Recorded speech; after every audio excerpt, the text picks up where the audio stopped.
Welcome back to another Dragon Ball Z Dokkan battle video.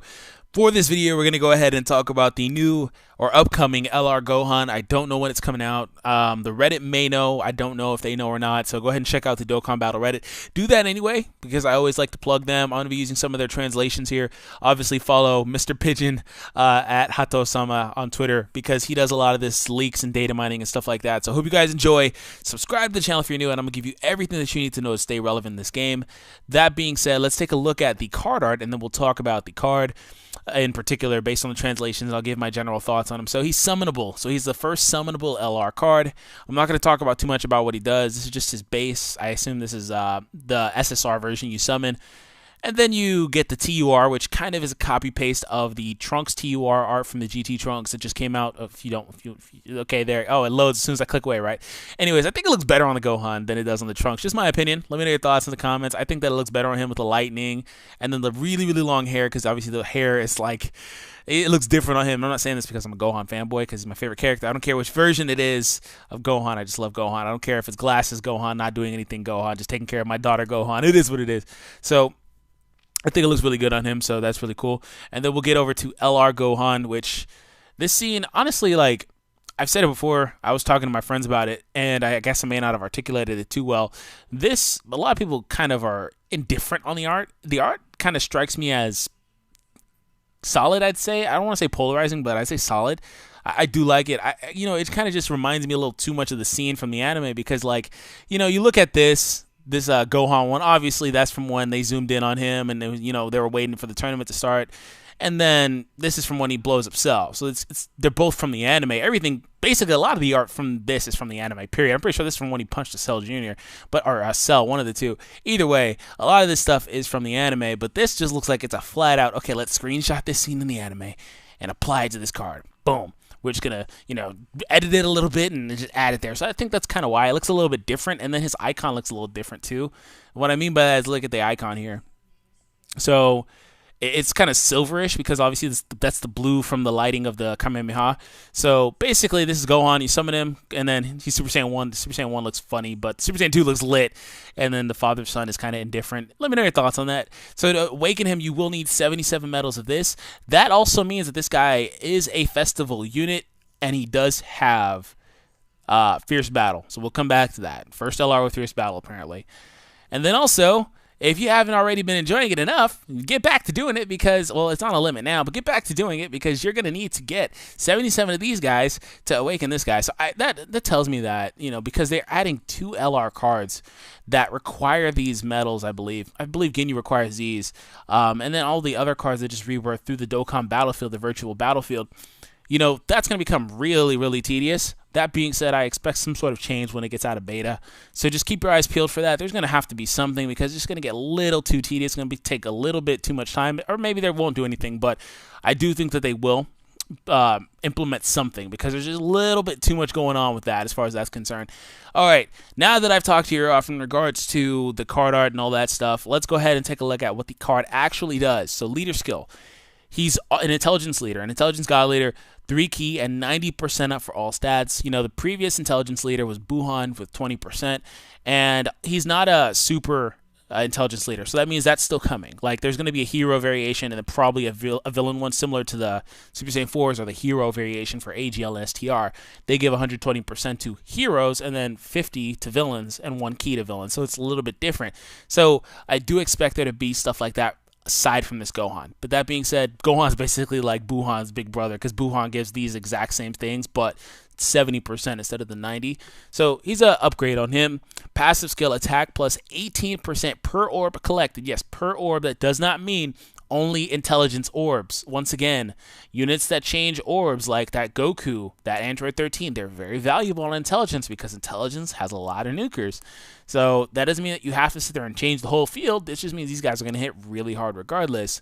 And he also gets 1 key for every orb collected. So basically, those off-color keys, basically you have noticed you get two keys for same color orbs, excuse me.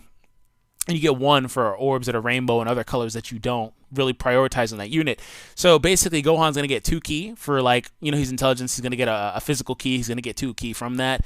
And then from the intelligence one, he's going to get 3. So he's going to super really easily.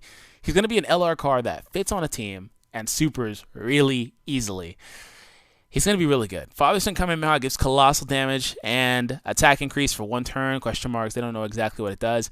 20 key super is SA attack increase. Okay, so he gets some sort of buff on that. I don't know if that's the 50% or whatever it is, but he gets a buff on it. So that's just a little gimmick. It doesn't really matter too much in the context of the card, especially if it's only for 1 turn, which means it would only be for like the ensuing turn or that turn only. So, Link set, Super Saiyan, Kamehameha. Obviously, those were going to be there. Gaze of Respect, which adds relevance to LR Piccolo. And quick note, I purposely left LR Piccolo off of my list, but I did say, I left Gohan off of my video list, which you guys should check that out. I said, hey, these are the best LRs in the game, and I basically left Gohan off of that list because obviously he wasn't out yet, and I didn't want to bunch him in with the free to acquire ones. You know, regardless of how much time it takes, they're free. While he's one that's you're gonna have to summon. So, that being said, these 2 links, Gaze of Respect and Shocking Speed, do link with Piccolo. That adds relevance to Piccolo. So, like I said in that video, Piccolo's going to start to become kind of solid here. It does suck that Piccolo can't hit worth anything, but he will still become pretty solid. Would you run him on a team with Gohan?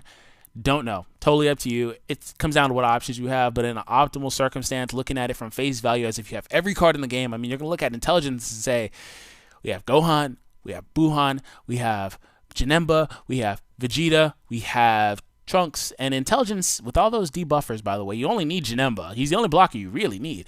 But you have him, you have Piccolo, you have the Bardock, which you don't really need too much. You have a whole lot of variable options like Android 13, Orb Changing Goku. You have Super Baby if you want him. You have a lot of options on intelligence. Intelligence is probably, it's going to become this thing with this game, but like before I get back to this, it's going to become this thing where everybody's going to bounce back and forth between, oh, I'm the best team in the game. Oh, I'm now the best team in the game. Oh, I'm now the best. It's just going to keep going because I can tell you right now, when Super Intelligence type comes out, a new leader for intelligence, you know, the new style Neo God, whatever we're calling those things, whenever one of those pops out, the intelligence is just going to get better. You know, Gohan is just a stick in the mud right now. He's a great card, don't get me wrong. It's just, there's going to be another card. There has to be another card to balance this all out that comes in and takes the leader spot, and Gohan becomes a subunit. Like all the other LRs, they kind of just fall in line on a mono team. Gohan becomes that unit too. So then you say, well, we have this new leader. We have Vegeta. It was really good. Vegeta's always overlooked, but he's really good. Intelligent Super Saiyan Blue Vegeta. Trunks is amazing as well. You have Gohan, then you have Piccolo, you have Bardock. You have a lot of options. A lot of options. So, Ready for War, like I was saying, that's Prepare for Battle. He has Super Fierce Battle. First LR card with that, and then he has the generic Power of the Legends. I forget what it's called in Global, whatever it is. Anyways, attack plus 5,000 when the Super is launched. That's only links with the LR cards, which, once again, him and Piccolo are going to be nice because that's another link that they share. So, you know, like I said in my video, I'm not going to spoil it, but I ranked Piccolo kind of low, but Piccolo has probably the highest window to redeem himself among all the LRs that I ranked, because my 1 and 2 were interchangeable. There really was no 1 or 2. They were just 1A, 1B. It didn't really matter, but, you know, I felt like Piccolo deserved a little bit more than I could have given him, but intelligence is starting to look a little better for him. So, yeah, Shocking Speed, Prepare for Battle, Fierce Battle, Super Saiyan, Kamehameha. Amazing link set. The only ones you really don't prioritize or really utilize, are Gaze of Respect and Power of Legend, which those are 2 optionals. You can keep him linked with Piccolo. He does have this self-sufficiency in that he's able to get more ki per orb collected. That's very valuable. He's the first card to do that in this game. So that's very valuable, meaning that, as his passive says, per orb, if you have 5 or 6 or 7 of those, like, just STR and Rainbow Orbs lined up for you, you can just give him those. He's getting 18% per orb, and he's also getting an additional ki. So he's going to be getting that max power super attack. This guy's a monster. There's really not a drawback to this card. He has no defensive value, sure, but defense has always been, and this is, well, another thing, Piccolo's going to help him out with defense too, because Piccolo gives defense to his allies. So see, like I said, Piccolo starts to become really good. He starts to become really good. It's scary to think that he starts to become really good in the game. But no, he doesn't have the defensive value, but I mean, defense doesn't really particularly matter for the most part in this game.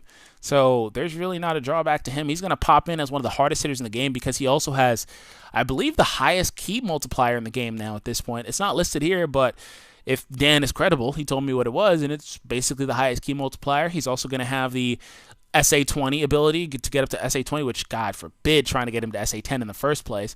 And then you factor in the dupe system, he's gonna be a monster. So, and also the 18%. Oh God, this is all the math is gonna kill me. 18% per orb. He already has a base stat of 17,000. Just say 17,000, round it up. Too good. He's going to hit really hard. He's going to be hitting for millions of damage. He's going to be too good. So, anyways, this is just kind of the way Dokkan's going. Like I said, lower cost 77 is different.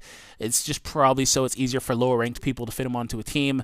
It's just the way the game's going. It's going to become a power creep game, and it's done it before. We've seen it before. It's going to keep doing that same cycle. Just the only way to keep people summoning in the game. That's just the hard reality of it. It's not just this game that does it. Most games do it.